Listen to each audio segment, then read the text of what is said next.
Hi guys, it's Carl Allen. Welcome to Module 8 of Dealmaker Empire, the final module. We're almost there. So Module 8 is all about deal execution. It's about getting the deal across the finish line.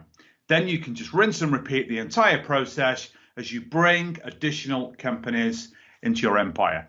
So here what's coming up. 4 lessons as normal. Lesson number 1 is all about your term sheets and your closing plan. Lesson number 2 is all about building your deal team. So your CPA, your attorney, and any consultants that you might need to help you get the deal closed. Lesson number 3 is all about the due diligence, which your deal team is going to do for you. Even though you're not going to be doing the due diligence, you want to understand what it entails so you can be the coach of the team and project manage everything. And then finally, lesson 4 is all about the legal process and all of the documents needed to transfer the ownership of the business from the current owner to you as the new owner. Then, as always, there'll be an implementation lesson at the end to tie it all together, recap the major takeaways, and assign your homework. So heads up, there's going to be a lot of homework in this module. And since we're on the subject of homework, I just want to revisit what we talked about at the end of module number 7 last time. I took you through the whole financing process from A to Z, and your assignment was to get the information that you'll need for your financiers to evaluate the deal. And you'll need this information whether you're doing a standalone deal or you're using it in combination with your merger model to show all the positive increases in cash flow, the cost synergies, and ultimately the business's valuation. The information should also ideally serve to incentivize a financier even more to want to do the deal with you. So hopefully you did the work and were able to solicit the financing term sheets. You'll see at the end of this first lesson why that is really, really important. So I trust you've done the work. If you haven't, please stop watching Module 8. Go back to Module 7 and make sure you get that work done, guys, because it's really, really important. So moving on to this lesson, we're going to cover just 3 things. Number 1, the letter of intent, or LOI for short, which is what you've signed with the seller. Number 2, your closing deal plan for managing everybody to get the deal across the line. And number 3, the financing term sheet and why it's really, really important to have that, especially before hiring contingent fee advisors, which we'll cover in lesson number 2. So the letter of intent, or LOI, is essentially an executive summary of the deal. It may also be called a term sheet, a heads of terms document, or an MOU, memorandum of understanding, depending on where you're based. However, they all mean the same thing. So the LOI goes a lot deeper than the offer letter that you will have submitted during the negotiation process. Instead, it sets out the price you're paying for the business, plus any inherent liabilities that you're going to inherit, and it covers the payment structure. What closing payment are you going to make? What seller financing payments are you going to make? If there's an earn-out as part of the deal, how does that work? Are there bullet repayments, i.e. after 90 days or 180 days or towards the end of the seller financing terms? You're just laying all these specifics out. Basically, it goes deeper into the deal structure than what was in the original offer letter. Then there are a number of other things that go into the LOI, the most important being the working capital requirements that you'll need at closing. We measure those in terms of net current assets, or NCA. And I'll go into that in more detail in lesson 3 when we talk about the financial due diligence that will be done. So the LOI should also lay out the terms of any continuing involvement that the current owner wants inside of the business. If, say, they want to stay on full-time or part-time, if they want to do some consulting for you, or if they're just agreeing to a standard 30 to 90-day handover period. So whatever it is, you want to lock that in. You don't want to merely have a verbal agreement that the owner's going to stay, just to have them disappear after they get the closing payment. You want to make sure it's all documented inside of the LOI. Because once the owner's involvement, working capital requirements, and the deal structure are documented, you then want to set out a timeline for the work to be done within the next 4 to 6 to maybe 8 weeks to get the deal closed. And I'll show you how this works when I take you through a standard document, which also leaves room for ancillary comments, and we will start dropping hints about any desired warranties or indemnities, etc. Finally, we also include any breakup fees. It's a critical clause that will help you secure your contingent fee advisors, which we'll cover through in the next lesson. Once you agree to a deal with the seller and you sign the LOI, you engage your advisors, your CPA and your lawyer, etc., to get the deals done. The breakup fee protects their interests and yours if the seller walks away.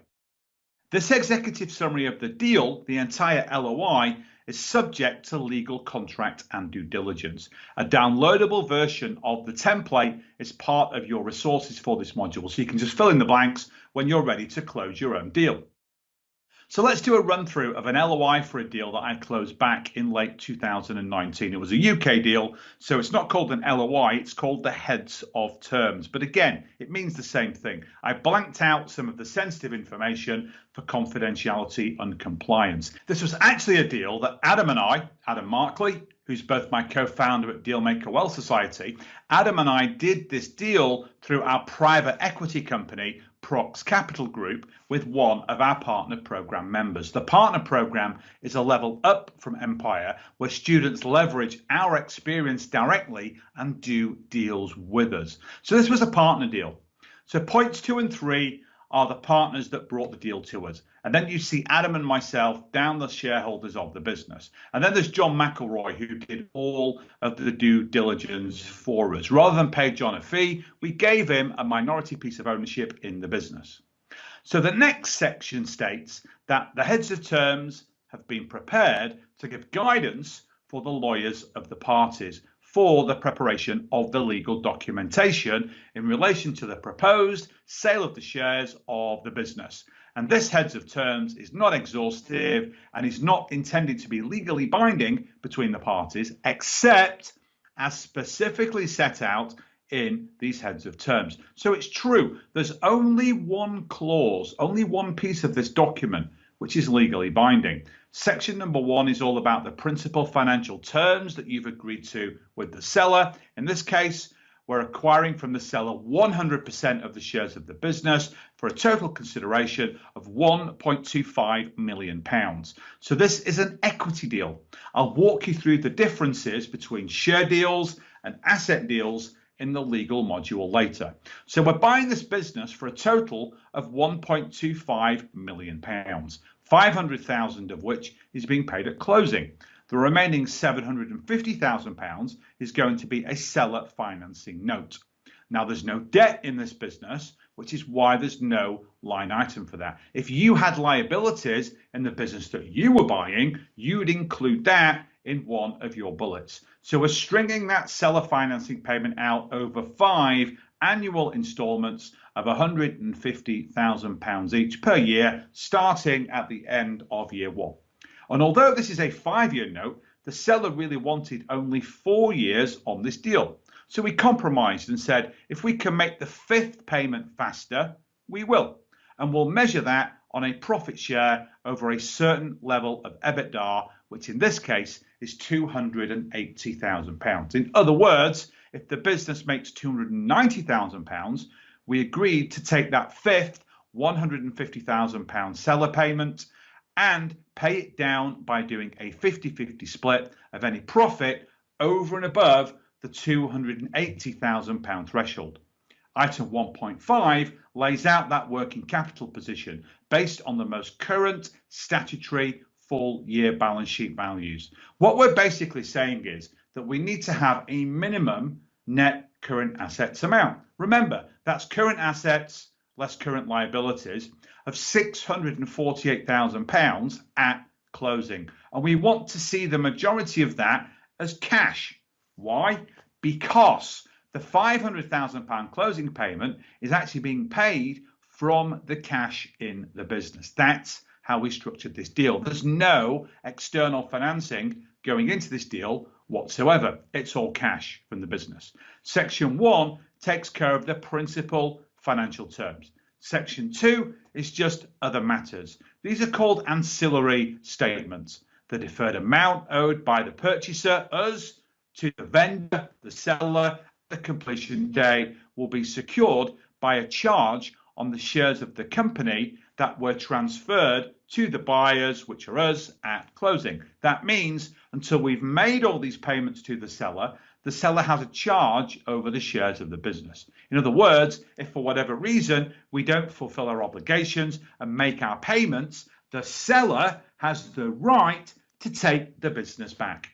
Now, in virtually every seller financing deal that I've ever done, that gets written into the deal because the seller, in most cases, is prepared to let you use the business's cash flows, the business's future profits to make those seller financing payments. But they want some security. And obviously, we're not signing any personal guarantees or PGs on that. However, we will agree to give the shares back to the seller if we fail to make those payments. Section 3 is just a standard statement. We always say that this transaction is conditional upon the purchasers being satisfied with the results of the due diligence, which it is. Due diligence, as you know, comes after you sign the LOI, because then we get exclusivity to do the deal, which I'll show you in a minute. And then we always drop the hints about warranties and indemnities because this sale is going to be documented through a sale and purchase agreement called an SPA. And SPAs always include warranties and indemnities, which are effectively insurance policies customary for transactions of this kind. In this deal, we're getting the seller to warrant and indemnify the business, the customer base, the financials, the tax returns, everything. You see, there's a full legal disclosure process that the seller will go through as part of due diligence, which we'll cover in lesson number 3. Having warranties and indemnities in your deal are important because if things that crop up during due diligence that the seller didn't tell you or should have told you that materially impact the business financially, you can offset those payments against the seller financing that's still owed. But we'll get into that in more detail in the legal lesson a bit later. Section 5, subject to clause 7, which guarantees confidentiality, sets the expectation that we and our advisors need full cooperation and full open books for us to do the due diligence. Section 6 is all about setting the amount of time that we've got full exclusivity to raise financing, to do the due diligence and get the deal closed. During that time, generally 6 to 8 weeks, the seller is legally not allowed to go out and find another buyer. If they do, or if they just decide to walk away from the deal, then 6.2 is the breakup fee. So in this case, we agreed a breakup fee of £15,000, which are the contingent fees for our lawyer. Section 7 and 8 are clauses about confidentiality and some standard items around timing and survival of terms. And then finally, we get into the confirmation and acceptance. This was a UK deal, so it adheres to UK laws. And then everybody signs the document. So the seller signs, and then we all sign as buyers. So again, this is an LOI template you can download beneath this video and just fill in the blanks and you're good to go. However, if you've already got an attorney in place, then you can have an attorney do the LOI for you as part of your service. Normally, when you own a business already, you're going to have an attorney that represents you. At the very least, you might want them to have them check the LOI before you submit it for signing. Or if your lawyer has their own template, they might do that for you as part of the service. Now let's move on to the deal closing plan. So here's a sample closing deal plan. You can use any type of project management software or a simple Excel document, but basically this will help you quarterback your team. So create 2 sections. At the top, it's just useful to have everyone's contact information. So you, the seller, your lawyer, your accountant, your consultant, any funders that you've got, and then the seller's lawyer, their accountant, their CPA, whatever advisors you want to put all those in there. And let's say your deal closing time frame is 8 weeks. You'll want to determine then when any of those people aren't going to be available, you can blank them out into the chart. So people that are going on vacation, or they have a court date, or they're having surgery, whatever it is, you want to blank those out in the chart. You just want to know when people are around and not around, so you can flex the deal around any conflicts or time gaps. And all that goes into the top. And then we get into the closing deal plan. And all this basically does is map out the different stages of closing and when you're actually going to do them. So obviously week 0, this is right at the start where you're negotiating and signing the heads of terms or LOI. Then in week 1, we're going to have a kickoff meeting where you get everyone together, all the advisors, the buyer, the seller, the funder, all on the same call. You're just setting the expectations, how the deal is going to get closed. Step 1 is the legal due diligence that pretty much starts straight away and generally takes 4 to 5 weeks maximum. Then you've got the financial and commercial due diligence, and I'll get into more detail on those in a later lesson. Then obviously the funder, whoever's financing this deal, whether it's the SBA, an equity investor, a traditional asset-based lender, they're going to want to do their more detailed financial due diligence. They've done so in order to give you their financing term sheet, but they're going to go a little bit deeper before they will actually put the funds into escrow and cut the check to allow you to buy the business if indeed your deal needs a closing payment. So the funder is going to do all of the due diligence, and then the funder will then start to draft, in accordance with your lawyer, all of the funding agreements. And as part of the deal, you'll go under contract with the funder as well as the seller, and there'll be covenants and criteria, which we'll get into a little bit later. Then what we've got is the legal contracts. Typically, the buyer's side always drafts the agreement. You don't want the seller to draft the agreement because it's going to be very, very seller friendly. You want your lawyer to draft the sales and purchase agreement, the SPA, and then negotiate that with the seller's lawyer. That goes through a first draft, then markups, then you may negotiate certain points until you get that agreed. Similarly, any warranties and deferred payments may have separate documents, which, as you'll see later, can generally be bundled as part of the SPA, or they can be separate. And again, all will likely go through drafting and markups, negotiations, and then finally agreement. And at the end of the final week, you'll have all the closing protocols, including ancillary documents like the changes in the bank account mandate, share certificates, any government notifications, all that different stuff. And then you have the physical closing, where you rock up, you sign all the documents, and then you own the business. I want to take a moment now to circle back to the financing term sheet that we went through in step 14 of the financing process in module 7, lesson 4. Now, it's absolutely critical that you have this. If you're making a closing payment on a deal, the seller is going to want to know where that financing is coming from, proof of funds. Before the seller will even sign a letter of intent, they're going to want to have that proof of funds in most cases. So you'll need to get the term sheet from your financier to prove that you've got the cash to make that closing payment. It will also be important for hiring your deal team. If you're going to build a deal team and you're paying them on a contingency fee basis, they're going to want to see 3 things. Number 1, they're going to want to see your financing term sheet to prove that you've got the capital pledged to make the closing payment.